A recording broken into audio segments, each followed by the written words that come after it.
Look at that. This train is chugging into the holiday season. Cover your ears, folks, because you know what that is. Well, obviously that is a train, but do you know what this is? It's the sometimes blow, yeah, yeah. It's a vlog that happens sometimes. Welcome back to Knott's Merry Farm, everybody. I'm here at Knott's Berry Farm in Southern California. Southern California's oldest and most original theme park, not just to look at holiday trains, although that is obviously a very interesting and wonderful thing to do.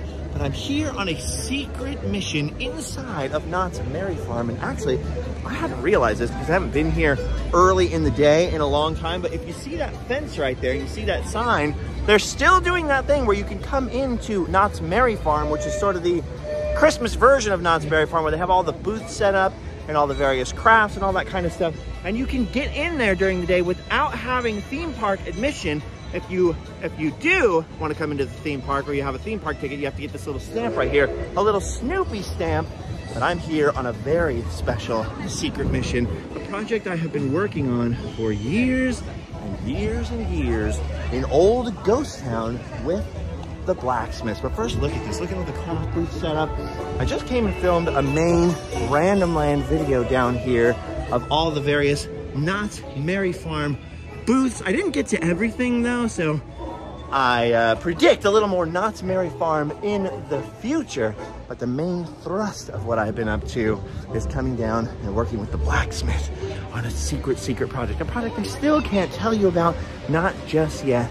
But look at this. Look at the glory of Knott's Berry Farm. This is one of my favorite things in here. Is the Western Trails Museum. Not too many people come in to the museum for whatever reason.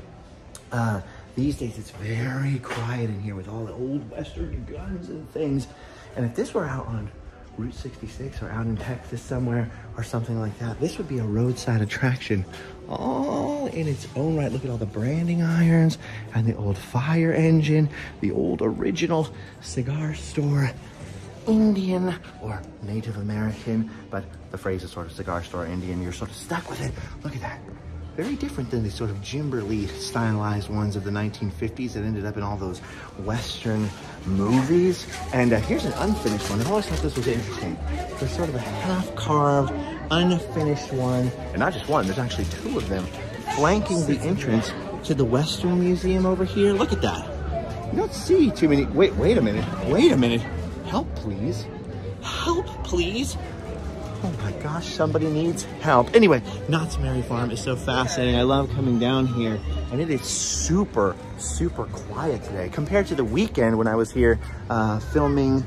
No, it wasn't even the weekend. It was the middle of the week last week, but it was Thanksgiving week. It was the day before Thanksgiving when I came to film Knott's Merry Farm. And so even in the afternoon, it was pretty packed and pretty crowded. Right now, it's so quiet. This is my friend Miss Doolittle.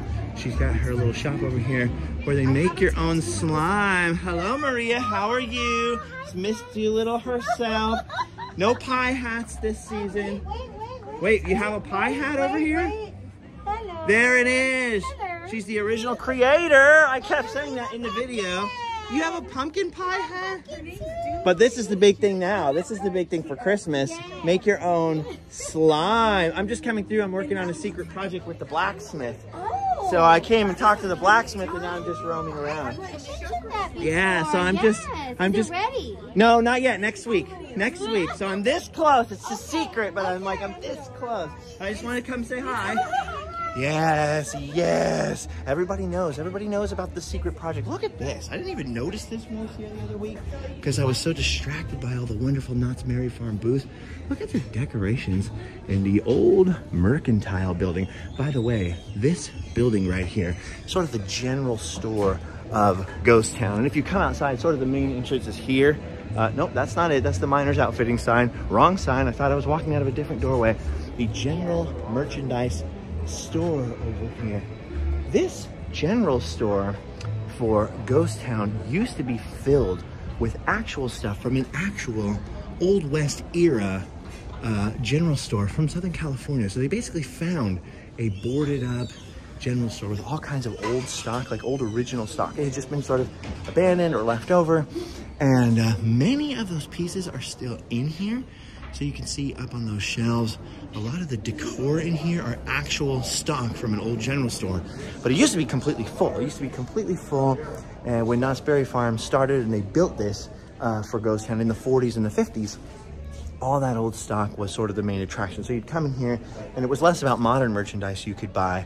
And I don't know why I'm touching the Christmas tree when I say that, because that's not for sale, I don't think. It was less about modern hoodies and teddy bears and souvenirs and more about a historical display. But, and some of that original stock was so old, sort of disintegrated, just being open to the elements here, open to the public. But one of the most original things you can find in this store, which by the way is very much greatly expanded. This building used to be multiple buildings, and as you can see, they kind of built it into one big barn-like structure. But one of the original pieces you can find in here is the old stove. That old stove right there. That is an important piece of Knott's Berry Farm history. Not only is that original old-timey stove was at the centerpiece of the general store, later copied at Disneyland by the Swift Market House, where they had a stove sort of as a centerpiece. And I don't know if it's still there in Starbucks or not. For some reason in my brain, I can only picture the old 1950s Main Street Swift Market House. I can't picture what's there now. But that old stove right there was the centerpiece of an old Knott's Berry Farm film about Ghost Town. It's an old black and white promotional film where they basically have this old miner. You come into Ghost Town and all the buildings are boarded up, and they film like a tumbleweed going down Main Street on the other side here. This is Market Street behind me that leads to the general store's main entrance. But basically there's an old-timey miner here. He's sitting around the stove, burning stuff and trying to keep warm. And he's talking about the glory days of 49 and the 49ers. And it's all filmed around that actual stove. And it's one of the only pieces left. As you can see, the stovepipe still goes to the roof. They could still have a little cozy fire in that stove. I have never seen them do that, but I believe they still could, because it is, sorry, a working cast iron stove. Now let's come out onto Main Street over here. But anyway, Knott's Berry Farm is full of things like that, full of pieces of history like that I could just never get over. That is the thing that fascinates me about this place. The thing that keeps me coming back and back and back is that in the 40s, because Ghost Town started around 1940, that's sort of the official date that they give. But from 41 into the 50s, Walter Knott and his friends packed so many little details into Ghost Town. Like, for example, the jail. You ever notice it's built out of a billion little flat boards, a little flat slats like that? Many Western jails were constructed exactly that way. And he had a very famous painter, very famous now in Western circles, named Paul von Kleben, who was an art director who drew many of these structures. So the story you mostly hear is about how they took actual old Ghost Town buildings. Hello, how's it going, man? I recognize you. How's it going, Benjamin? Nice to meet you. Oh, thank you, thank you. So, you too. So the story you mainly hear is about how they took old, actual Ghost Town buildings, brought them to Knott's Berry Farm and set them up here. And so a lot of people will say, oh, they're from Calico Ghost Town in the desert, which is not true. No Calico buildings ever came to Ghost Town at Knott's Berry Farm. But what is true is they would go find buildings from the period all over Downey and different places in Los Angeles or up and down the coast, and they would tear them down, like say like an old schoolhouse or just an old warehouse or even old fruit packing plants and things like that. And they would take the wood from that and use that at Knott's Berry Farm. As a matter of fact, they even use things like this. This is a square head nail, along with that general store with all the finds that they found in the general store, and I think it was in Southern California, to stock up their general store here as a historical display. They also pulled out, I'm trying to look for more of them, they're hard to find now. They also found a huge stock of original old school square-headed nails from the 1800s and the early 1900s, which they used to construct Ghost Town here. But anyway, the main point is that most of the Ghost Town buildings were actually drawn beforehand by Paul von Kleben or some of the other artists that Walter Knott hired to draw these very like cool, sometimes authentic, sometimes based on real buildings, Ghost Town buildings, and then they would build them out of aged wood or old actual original wood using even old original nails. Okay, here's the blacksmith shop. Now this blacksmith shop has been here since almost the very beginning of Ghost Town. It's one of the few buildings now in Ghost Town where the wood hasn't been replaced over the years because of dry rotting and stuff. I mean, parts of it have. You can see where this is newer wood here, and then you go just to your left and you can see some old original, I mean some ratty, gnarly pieces. And this was an actual working blacksmith shop that they moved to Knott's Berry Farm. So one of the buildings that they did move here in order to have a little authentic piece of 1800s turn of the last century smithery going on. So I've been working with Ken in here. That's Ken, the blacksmith over there in his blacksmith clothing on a very secret project, a secret project that I can see pieces of on that table. So I don't want to show you too much. And I thought we might get a chance to see it today. That's why I brought my main camera over here. It looks like it's going to be better to put all the pieces together next week. And so I'm going to come back and work on this secret project. Well, I'm not going to do any work. I'm going to just film the process of the secret project coming together. This is one of the old original buildings at Knott's Berry Farm. It has been partially rebuilt, so you can see this is newer wood. And the way you know it's been partially rebuilt is see these doors, these doorways on here. There's multiple old doorways.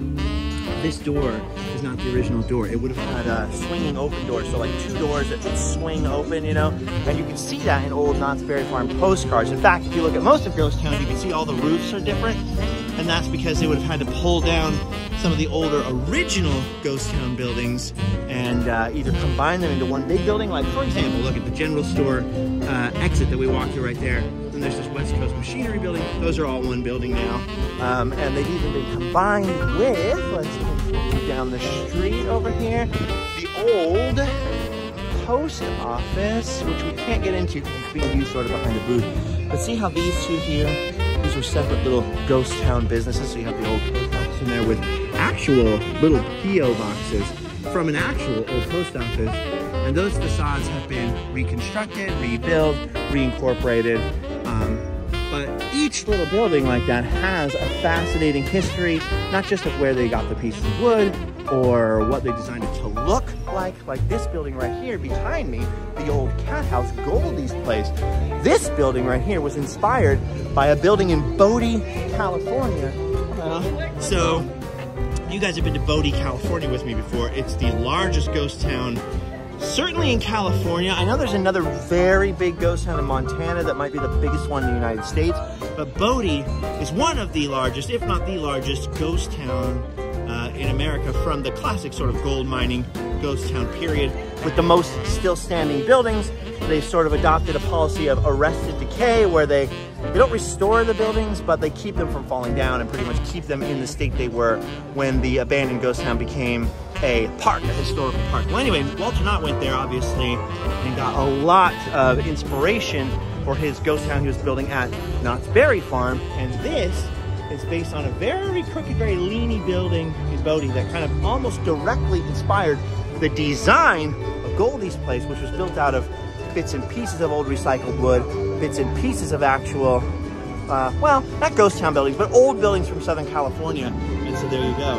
And the legend, of course, is that Cordelia Knott, Walter Knott's wife, Mrs. Knott, was super unhappy about the cat house going in to Ghost Town, and particularly unhappy with one little joke here. Now, see, Walter Knott was fighting for historical accuracy, so he's like, well, you know, Cordelia, my love, the old miners, they needed company, they needed comfort. This is where they would go to pay for a bath. This is where they'd go to pay for warmth, you know. But there was in particular one little joke apparently she did not appreciate, and that little joke is still right over here. Now, I was a kid, I did not understand that at all, and many adults now don't really see the joke in this. And not just the pun, not just the Knott pun, for obviously Knott's Berry Farm, but just the whole Knott Today thing anyway. So if you don't understand it, I'm gonna let that one just sit there. But that one whoosh, over my head as a kid, which is the kind of humor I like, right? I always say, when people ask me like, why is Randomland so clean and family friendly? Well, for one, I like clean and family friendly stuff, but for two, a big thing that I was a fan of as a kid is the Muppets, right? I love the Muppets, love the Muppet Show, and I love that the Muppets were family friendly, but included a lot of adult humor. It's just that when you were a kid, some of those jokes go right over your head. And then when you're older, you can appreciate a lot of the humor on a different level. How you doing there, buddy? I'm doing good and just drinking my jug of whiskey. Get out of here, son. Okay, I'm going. Anyway, I am now headed out of the park because I have had my meeting, my secret society meeting with the blacksmith over the coolest project I've ever been involved with Knott's Berry Farm. I keep wanting to say Knott's Berry Farm and Knott's Berry Farm interchangeably. Every time I want to talk about Knott's Berry Farm, I say Knott's Berry Farm. Every time I'm going to say Knott's Berry Farm, I'm about to say Knott's Berry Farm. And I'm running out of breath. I think I still have kind of a few problems left over from when I had COVID. A touch of the long COVID maybe, which isn't contagious or anything like that, but just still a little difficulty breathing and stuff sometimes. So when I'm talking for 15, 16 minutes straight, if I start to wheeze a little, that's the reason. I still have a problem drawing on all the way deep breath, I feel like, but it's getting better. Don't worry, it's getting better. Now, what was I talking about? Oh yeah, so I'm basically in part of a cabal for the ultimate Knott's Berry Farm souvenir, the ultimate Knott's Berry Farm takeaway ever.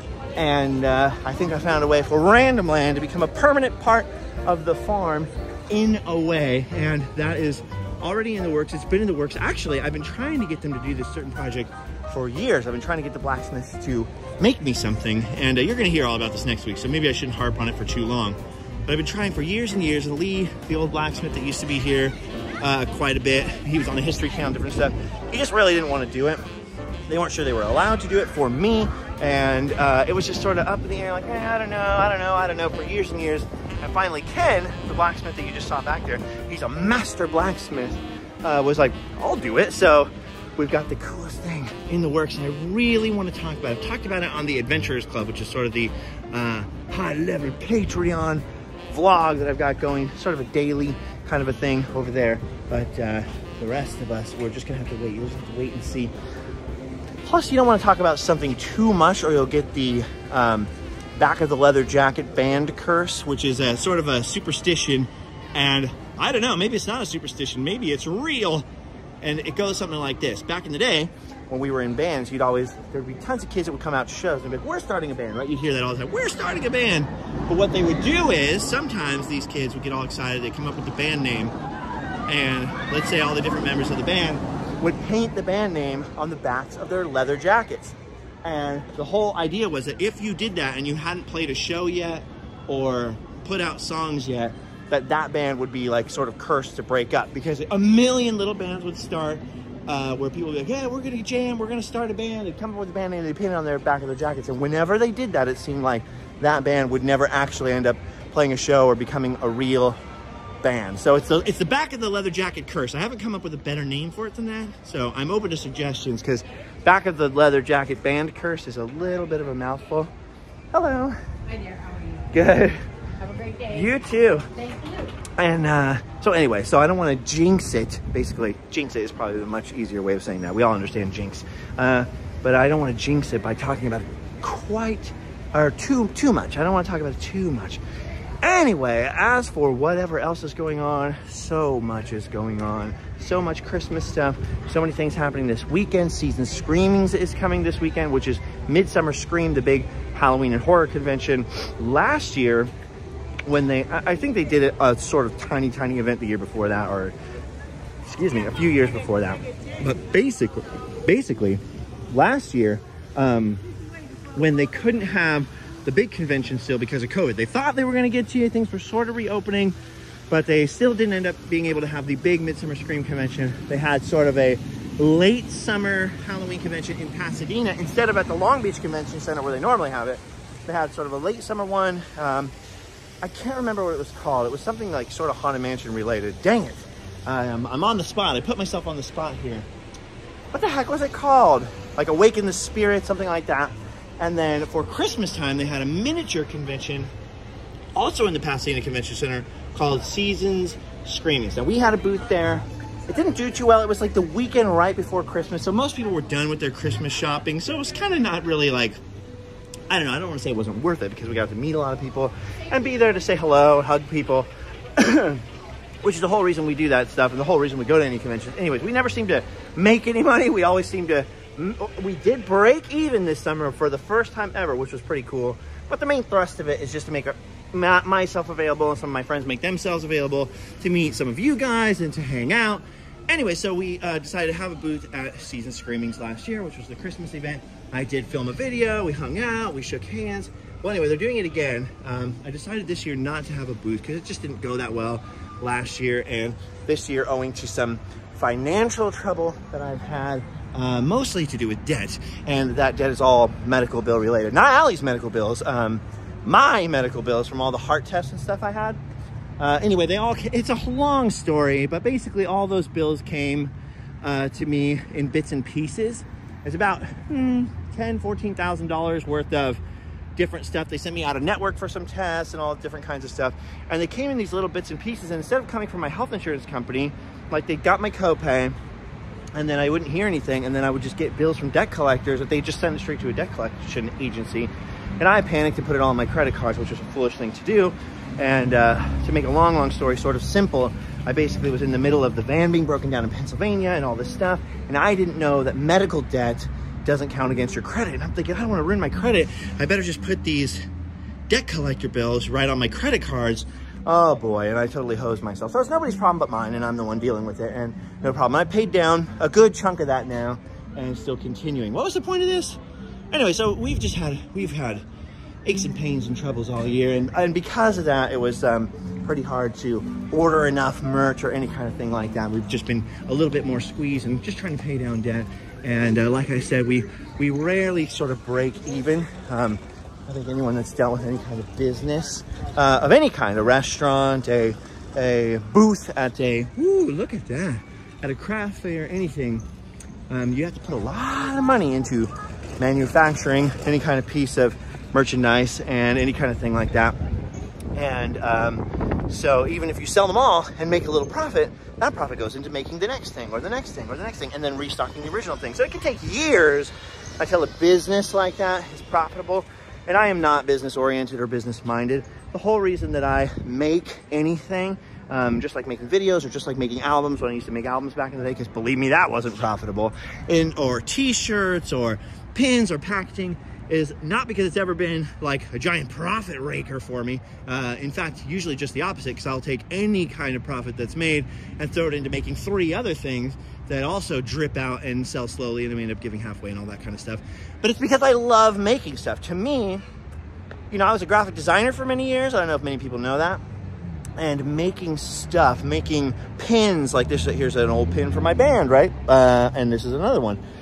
Making pins, making patches, making just different pieces of merchandise is an art form to me. I'm very into pop art. Hello, thank you. Packaging art. I love packaging design. Packaging design is one of my favorite things. So just stuff like the plushes that we made or something like that. It's never like, I'm sure there's people out there who think, yeah, I must be raking in the dough. If I was raking in the dough, I wouldn't be renting a house, you know, I'd own a home.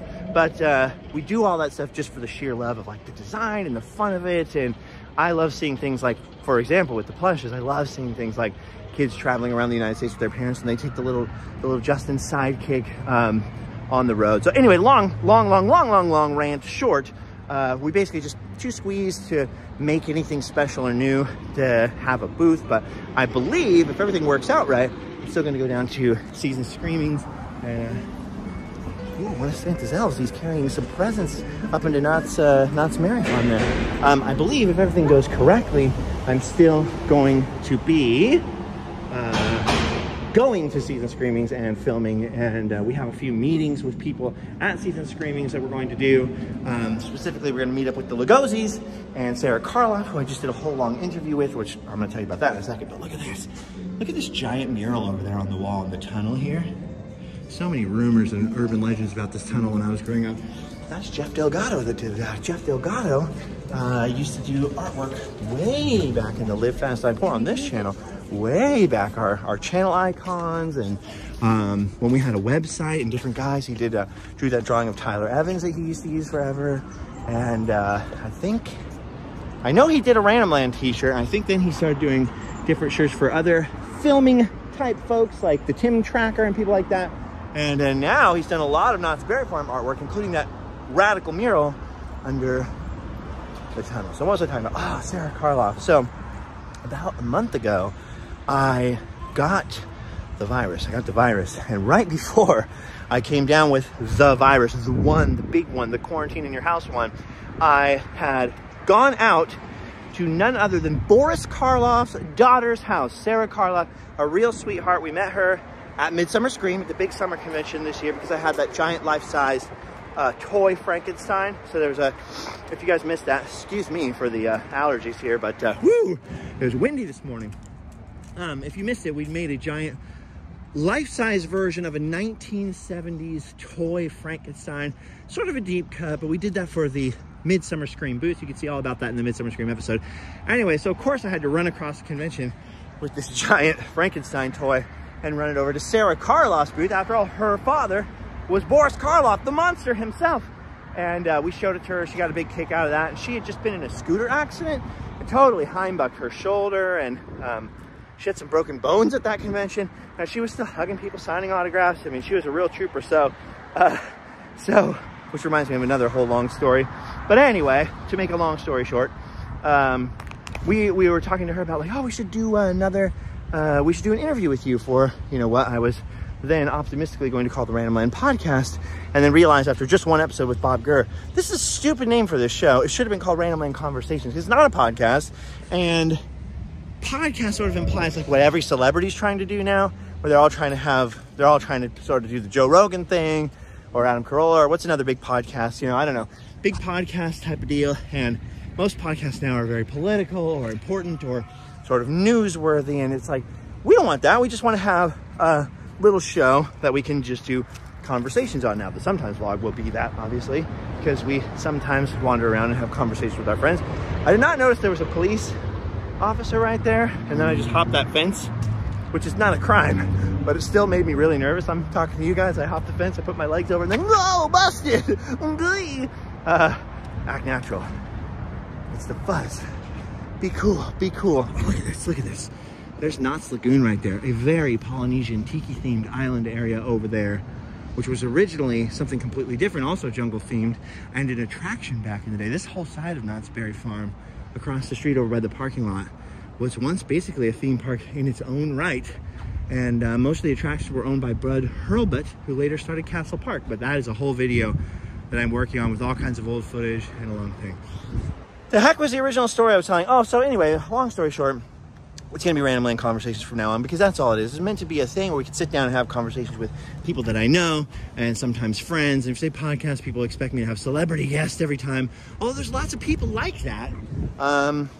Like Bob, for example, who we have these great conversations, or my friend Brett, who does the voice of Mickey Mouse, and he just did the Mickey Saves Christmas special and all that kind of stuff, where there's not really a good way to work him into a regular sort of Random Land thing. And of course we can do it sometimes vlog when we're walking around with a shaky camera, cell phone. And sometimes vlog is not for everyone. It's only for the most highest of quality of folks right out there.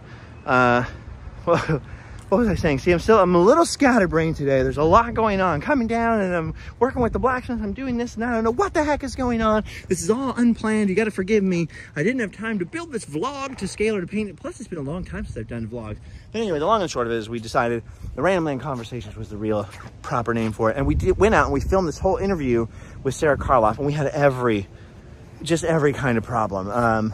We had a camera problem, there was a computer issue, we didn't have any lights, and it was just a whole thing. And she was so patient. It took 3 hours to set up, and we were gonna do this long 2 or 3 hour conversation, but the way we had to film it, because we didn't have a computer and we had to use memory cards and this whole long thing, it turned into we only had about an hour and a half.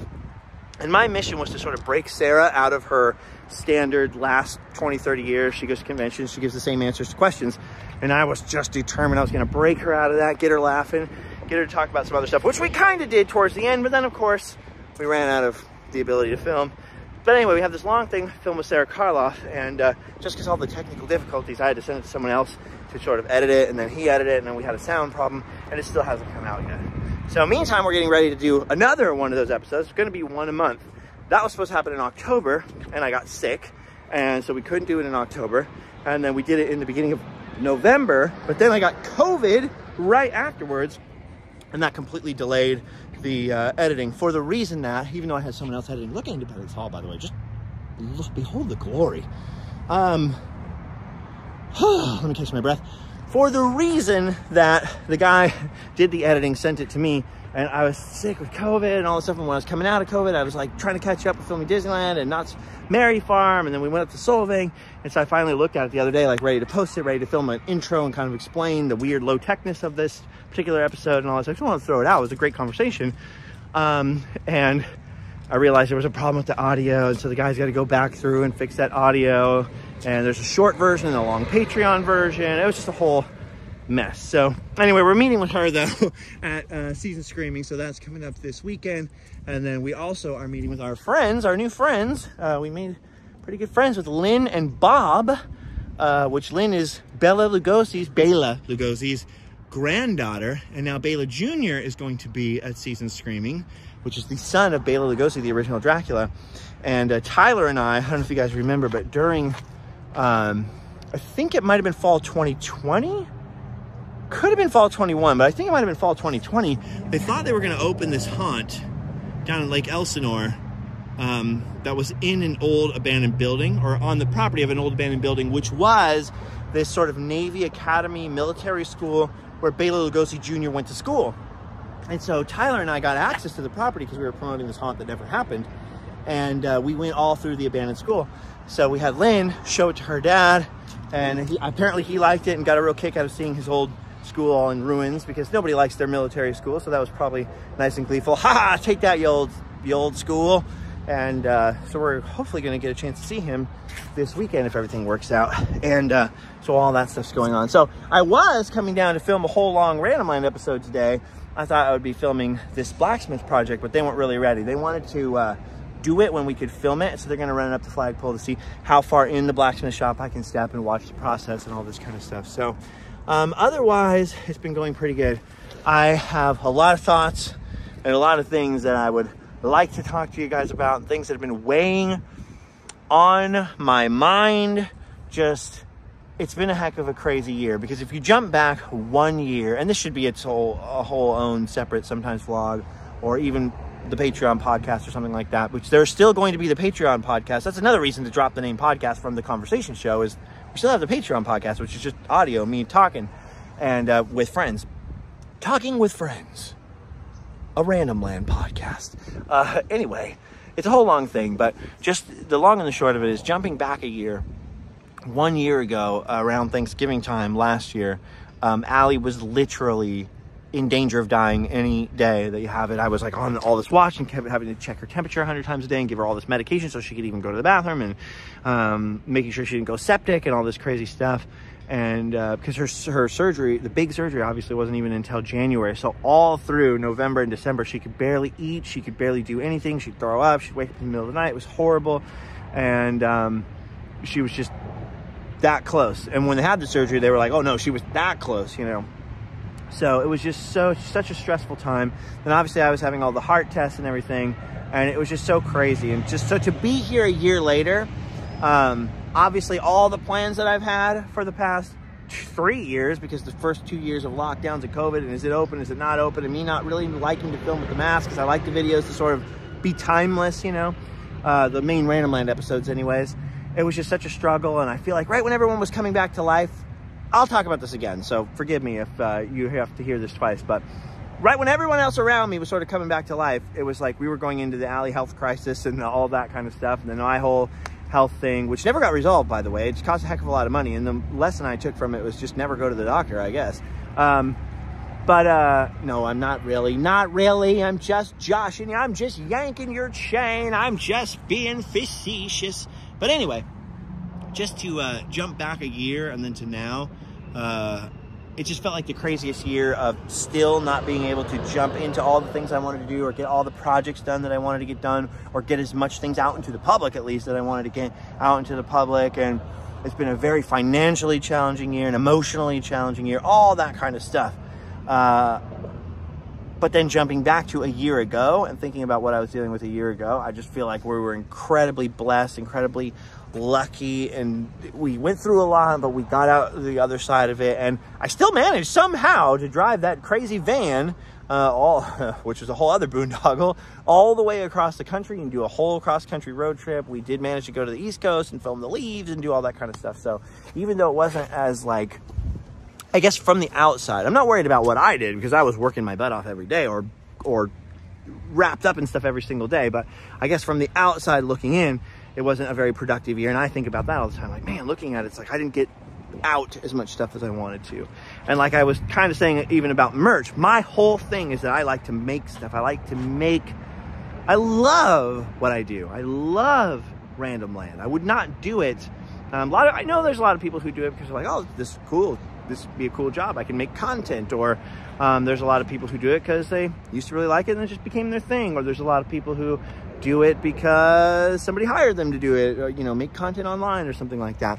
For me, I just truly love it. And there's nothing wrong with any other mode of operation. I'm just saying, it's a true passion for me, and I just like making stuff. That's why I make weird wooden signs in any other kind of downtime. It's why I've always done paintings, or I've done music or something. I just always feel like I like to make stuff. That's why we do the merch.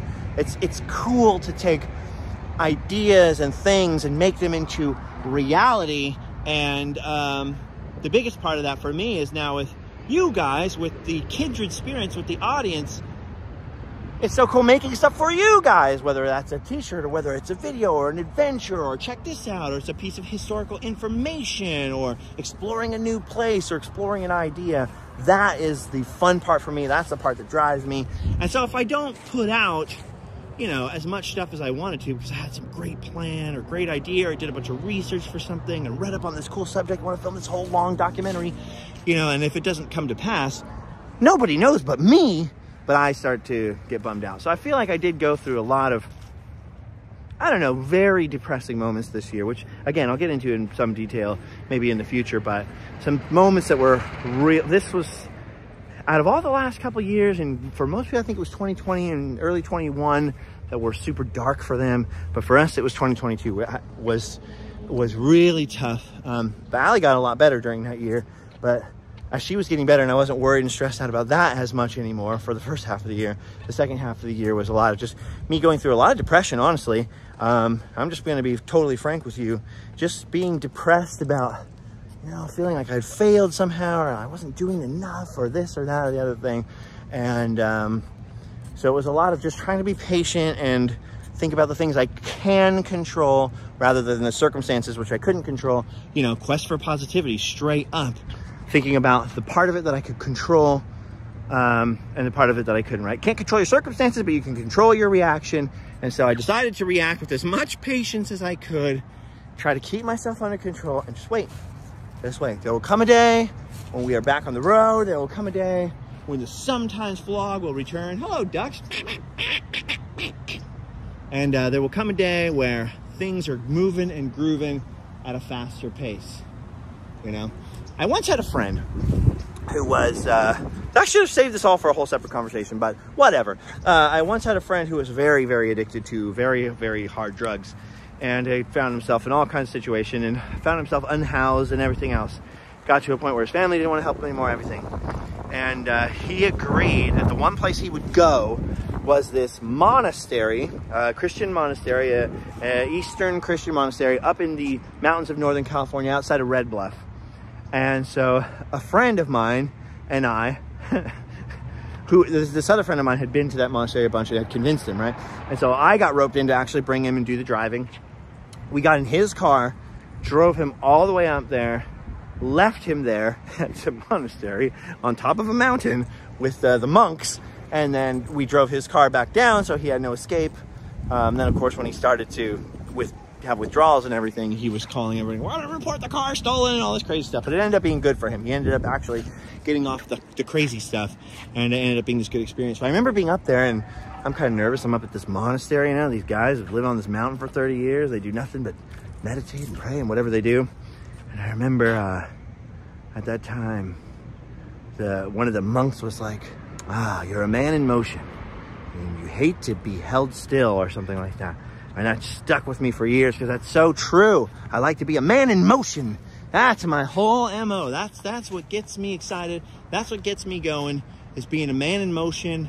And, you know, Rolling Stone gathers no moss and all that stuff. I am older than I look, but I am only as young as I feel. I don't know what that means, but I've gathered very little moss, I think, because I spent 15 years in bands, essentially being a teenager for 15 years, almost in a way, and then having to mature rapidly when I had a kid later, but then I had a disease and I was stuck at home a lot, and I missed out on a lot of things for another good 7 years, another nearly a decade of just really not being able to do much, and then to be unleashed and to have Random Land and have you guys and the Sometimes Vlog and all this stuff, when, especially with the theme parks, the YouTube thing wasn't a big thing. A lot of people didn't understand it. I'd never heard the word YouTuber when I started doing this. I was thinking of it like punk rock TV show, you know, DIY TV show. That's Random Land, more documentary style. And then I learned about vlogging and thought, yeah, that's good. We can do these in between episodes, in between adventures things where we can talk and I can communicate with you guys, let you know what's going on, ramble, have some thoughts. And so for years I did the vlogs.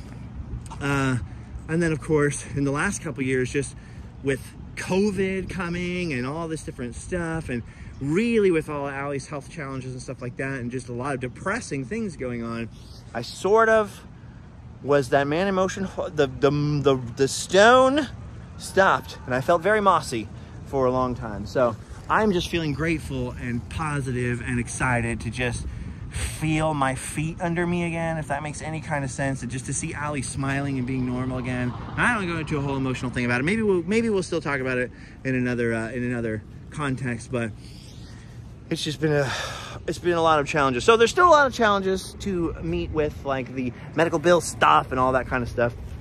I'm still paying those off. I got some help with a giant chunk of it, but there's another giant chunk, and another one came today. I think it's the last one from the very last cardiac MRI I had. And the TLDR on that, by the way, is that they basically said your heart is heimbucked with an arrhythmia with these PVCs, but there's a lot of them, so it's something everyone has, but this is just kind of an extreme-ish form. But they're like, it's not extreme enough at my age, apparently, for it to be this is not as dangerous as having open heart surgery to fix it.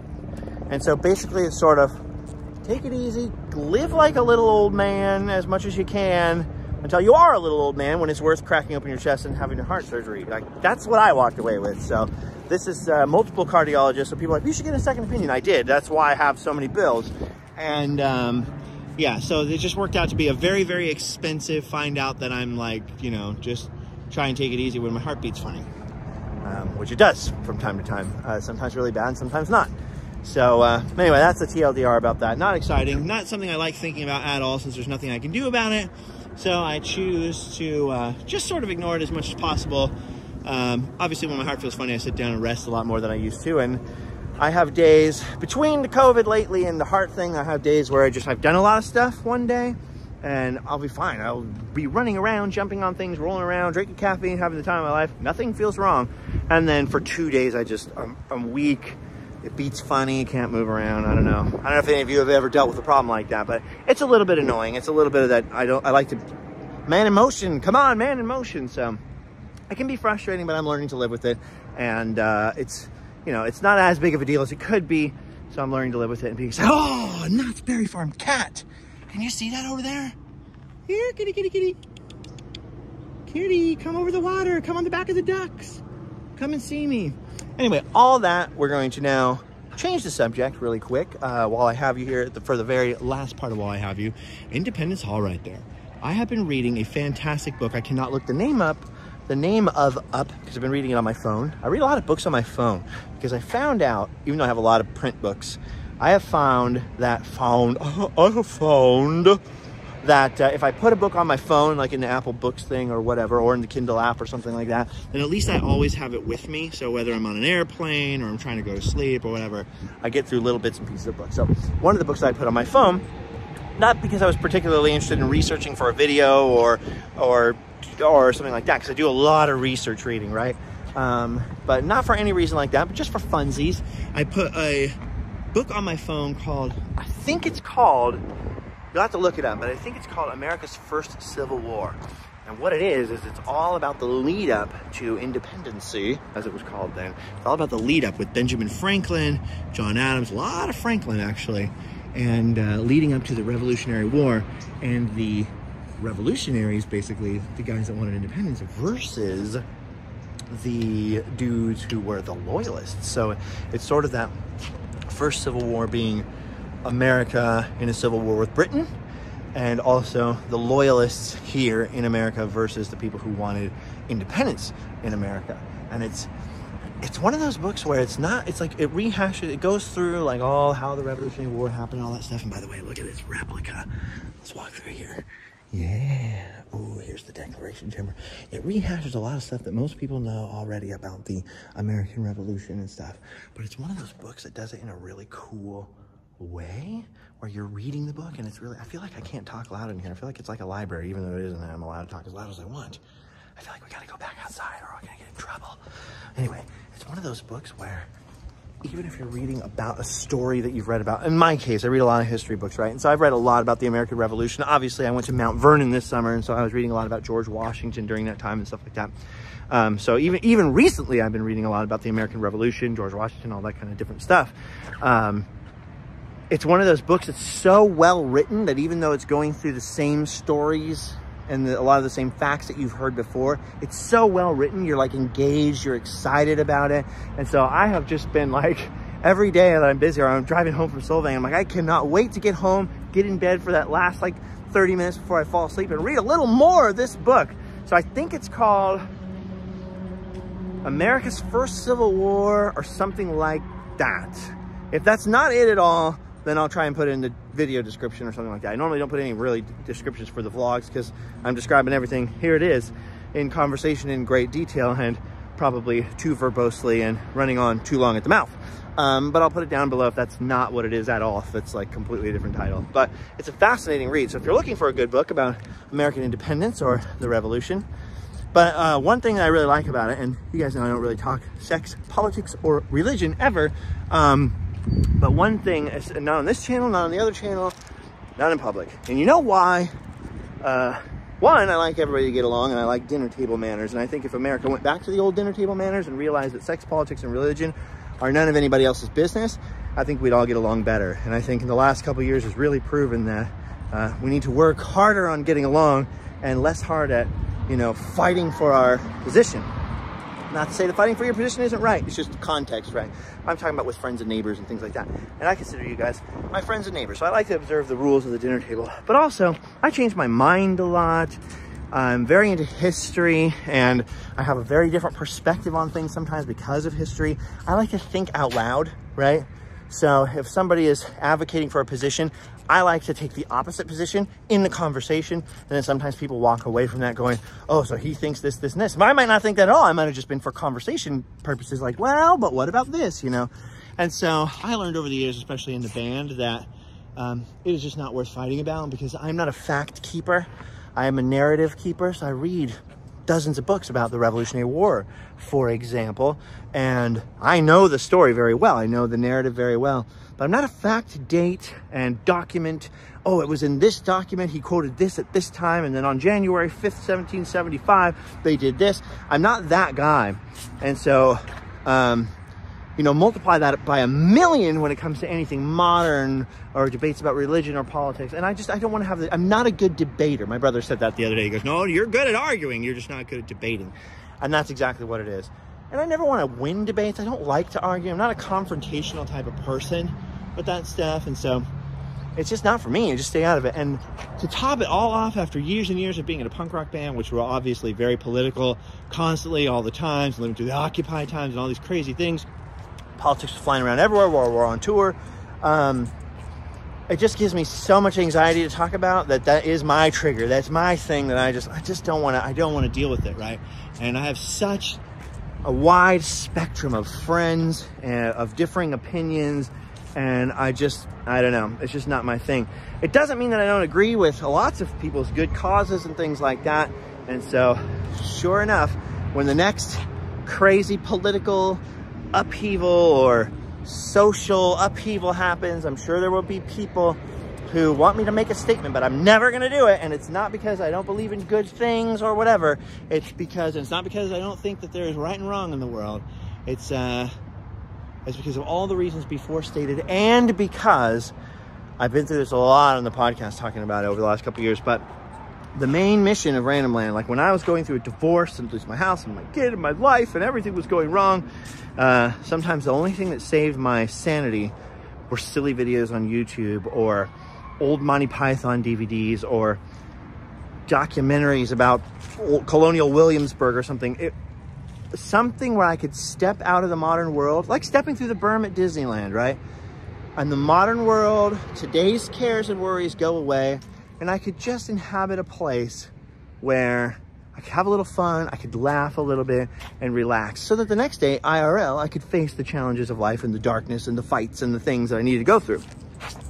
And so that's always been the mission statement for Random Land, is to be that place for other people. And so that's why we'll talk about religion or politics in a historical context or in a locational context, right? Like if I go to Salt Lake City, well, of course I'm going to show the Mormons giant temples right in the middle of downtown.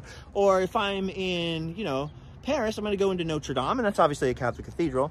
You know, and so of course you got to get into politics a little if you're talking about the American Revolution or the Civil War or something like that. But only in those contexts. I don't want to fight with anybody. It's not worth it. So I don't know how I got onto that, but anyway, it's a great book. And what I was going to say is keep in mind all what I just said before. But what's so great about that book and what's so great about Civil War history, I did a lot of Civil War history reading this year and gotten back into it, shined myself up as a little bit of a Civil War buff. But what's so fascinating are all the politics before the Civil War that led to the Civil War and after the Civil War. And one of the fringe benefits of reading a lot of history is that you realize, you know, everyone's always talking about this country's in worse shape than it's ever been. And I just don't think that's true at all. Just from a historical perspective, we had a civil war with Britain, and then we had another civil war to fight over the question of slavery. People will say, well, it's over states' rights. States' rights to do what?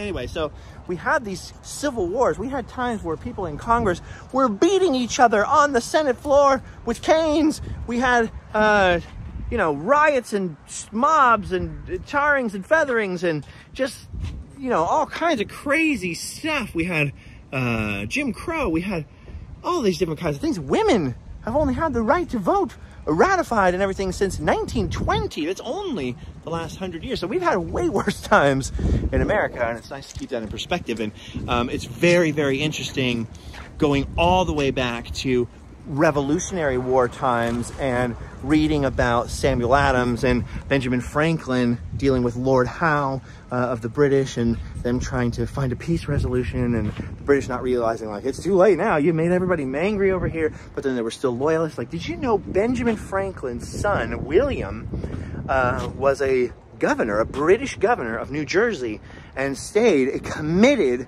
loyalist to Britain? All while his father is in the Continental Congress writing the Declaration of Independence with Thomas Jefferson and doing all this crazy stuff, and then going to Paris to get France on our side. During that time, William was locked up. He's banged up over in Connecticut. He's being basically held as a prisoner because he was the British governor of New Jersey, and his wife, oh, why am I blanking on her name? His wife couldn't go and see him or anything, and he's writing, can I just please be paroled so I can go see my wife? She's in New York where the British were. She's where the British Army were, and she's sick, and I just want to see her. And he's asking his own father this, who's like, and George Washington, and both of them are like, nah, we can't really do that. And his wife dies, and so imagine what that would do between father and son. So times have been crazy in America before, is my point. And it's a fascinating story, so it just made me extra want to come over to Independence Holiday and take a gander at it. Anyway, we're now reaching basically an hour of conversation here with you and me on the Sometimes vlog. It's been a long time since we've had Sometimes vlogs on the regular, particularly some that are this long. But I just wanted to spend a little time with you guys today, particularly since my whole plan to do with the blacksmiths and the secret project is obviously not happening today. And so I don't know if my battery's going to die or anything. If I get cut off, goodbye. But otherwise, I think we have a couple more minutes to walk out. Now look at that. That's Soak City right there. That is Knott's Berry Farms, well, Cedar Fair, who owns Knott's Berry Farms, water park down here. And it's very popular, only open in the summer, obviously. It's just a seasonal place. I can't help but think that if they had just expanded Knott's Berry Farm back over here, which, like I told you, there were rides and attractions over here back in the day. This was a whole attraction. That Tiki Lagoon area was a whole popular attraction called Jungle Island. In the 60s, there was a different train over here. There was a steamboat, a merry-go-round. There were some other attractions over here. I can't help but think that if they had just done that again, something that could be open year round, they would just have even more visitors. But I have a lot of opinions about Knott's Berry Farm. One of them is they need dark rides, you know? Because when you think about what makes you nostalgic, what makes you connected to Disneyland, it's that when you're a kid and you ride Pirates of the Caribbean, those pirates are real. When you ride the Haunted Mansion, when you ride all those dark rides, you know, all the Fantasyland ones, you're invested in that story. And so having a themed roller coaster is fine, but you don't feel like you're in that world on a roller coaster. You feel like you're in this world with a little bit of a theme, right? And I know they've done some pretty good roller coasters. They've done some Harry Potter roller coasters, the different ones that are sort of immersive, but I'm talking like really, truly, honestly. And now Universal's got the Harry Potter ride, which is, you know, insane. That crazy one where you're on the robot arm and all that kind of stuff. Why am I blanking on its proper name? And Knott's Berry Farm just doesn't have that. They've got the Berry Tales thing kind of back, but it's like, that's what you need. You need like a Calico. Well, you have the Calico Mine ride. Actually, take it back. You have the Calico Mine ride and a little bit of the log ride, but you need some more like that with characters and things, you know? Like a Snoopy dark ride. Why have they never built a Snoopy dark ride? I also think they've got all this land across the street. It's now just a parking lot. You could build a big parking structure right here just in the back of the parking lot, and you could have a whole addition to the theme park. And they have another big parking lot just to the south of the main park and another one across the street to the north. So they have all these spots where they could build parking garages, or they could expand the park. But of course, Knott's Berry Farm's money goes to Cedar Fair. Cedar Fair is in another state. They have all these roller coaster theme parks that only operate seasonally, like the water park. And so Knott's Berry Farm makes money all year round, money that is used to fund other parks, basically. So I always thought Knott's got kind of a raw deal being sold to Cedar Fair, but then at the same time, Cedar Fair, I think for the first sort of 10 years of owning Knott's, treated it rather roughly, has done actually an excellent job kind of bringing Knott's back up to snuff in the last few years. I talked about this a little bit in the Knott's Berry Farm Random Land video that I just filmed. Particularly the current management, some of whom are from Disney, who have gone up into Cedar Fair, and I think the current crop of executives or management or whoever's in charge, I'm not exactly sure who all those people are, but John Storbeck is one of them, have done a great job actually kind of caring about Knott's like sort of uniqueness and its special place in Southern California history. And they were so good to the community with their events during COVID, and trying to have something where people could come outside and have it be safe, but just something to do, you know? And it just, I love Knott's Berry Farm so much. So while I have plenty of, you know, backseat driver opinions on stuff that they could do differently and could do better, or could add that would take their park to the next level, like one, raising ticket prices, because it's really cheap to come to Knott's Berry Farm, and they often don't have the budget for things, and you're like, well, you could if you just raise your prices this much. But nobody likes that. It's not popular, so I didn't say that. Pretend I didn't say that. Anyway, although I have a lot of backseat driver opinions sometimes about theme parks, who am I? I'm nobody. I'm not an expert. I don't know how everything works, so just forget what I have to say. Okay, if we just keep talking for 2 more minutes, it'll be exactly an hour. Look at that glorious park over there. What a wonderful place. But yeah, like I said, there was a big old lagoon over here. They had Jungle Island, they had a train, they had a thing, and I have a ton of old footage of it. So one of the many things that I had been working on pre-pandemic was a bunch of old footage and research and crazy stuff just to do something different with the theme park stuff. Because obviously when I started Random Land, there were not any shows doing the kind of thing I was doing or talking about theme park history, not in the way that I was doing it. And now there are thousands. There are thousands. There's every kind of flavor you could want, from updates to this to that.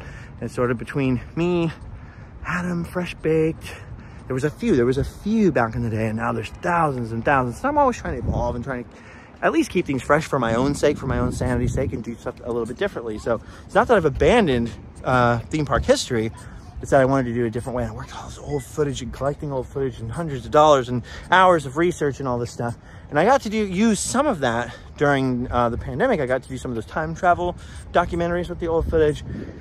They didn't come out the way I liked because the footage was not high quality enough, the transfers and stuff. And I found a different person to transfer them, the best person in the industry, the one who does it for the Beatles, the one who does it for all kinds of people, and working with them. So I've got a lot of footage of what this used to look like, and a lot of plans coming up in the next year once all that footage is processed and all that stuff. It's a very expensive, long process, and restoring old footage.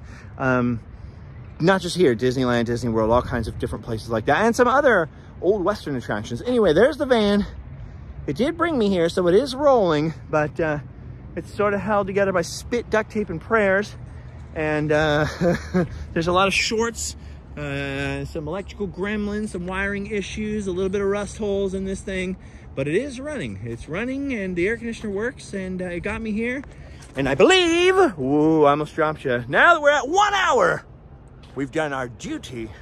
This van's gonna take me home to sleep well. Well, actually to work on a whole bunch of stuff I gotta work on, but also eventually tonight, later, past that, to sleep well. So I will see you guys coming up very soon. I will see you in Random Land. We had a streak of great episodes, so if you want to go back and check this out. And then we have a bunch of merch coming for Christmas sometime this week or something. That's why we didn't have a Black Friday sale or a Cyber Monday sale, because we simply just didn't have the stuff yet. So we're just sort of waiting in limbo, but it is coming. Restocks of a bunch of stuff that will eventually be discontinued, and for the first time ever, Random Land sweater. So I'm pretty excited about that, but there's no point talking about it because I don't have it yet. Also, I heard a rumor that the Ugly Rat is coming back to the garage. So there's lots of different stuff coming up and coming ahead. But my arm is tired from holding you up all this time.